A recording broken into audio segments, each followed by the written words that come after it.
right. ආදරණීය දුවේ පුතේ වර්ණාභාරමත් ගුණ කිරීම කියලා දුන්නා. මෙන්න ගුණ කිරීම ආශ්‍රිතව පුතාලගේ ඊළඟ එක පත්‍රයට අනිවාර්යයෙන්ම ගැටළු රටාවක් සහ ශිෂ්‍යත්ව විභාගයට. එළිම ශිෂ්‍යත්ව විභාගයට එන රටාවක් පුතාට මේ දීලා තියෙනවා.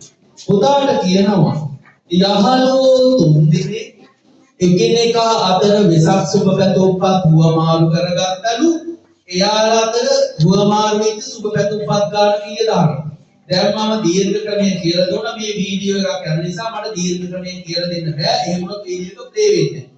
එහෙනම් මම මේක හදන කෙටි ක්‍රමයක් කියලා දෙනවා. මේක හදන කෙටි ක්‍රමය තමයි පුතේ. ඔයා බලන්න මෙතන සමාජිකව එහෙම නැත්නම් යාළුවෝ කී දෙනෙක් ඉන්නවද?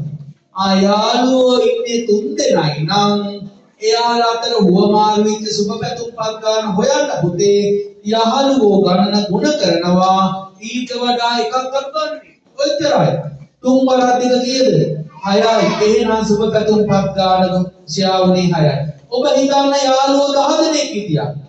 යාළුවෝ 10ක් හිටියා. එයාලා අතර හුවමාරු වෙච්ච සුබ පැතුම්පත් ගන්න ඇහුවොත් පුතේ 10 ගුණ කරනවා ඊට වඩා එකක් අඩු ගන්න. 10ට වඩා එකක් අඩු ගන්න කීයද? 9යි. එහෙනම් 10 වරක් 9 අනුමයි කියලා ඔයාලට උත්තරේ ගන්න පුළුවන්. මම හිතනවා මේක බලන ඕන කෙනෙකුට තේරෙනවා ඉන්න මිතුරන් ගාන ඊට එකක් අඩු ගානේ ගුණ කරන්න අන්න එතකොට ඔබට සුබ පැතුම්පත් ඡයාවිච්ච ගාන හුවමාරු විච්ච ගානේ තාම ලේසියෙන් හොයන්න පුළුවන්.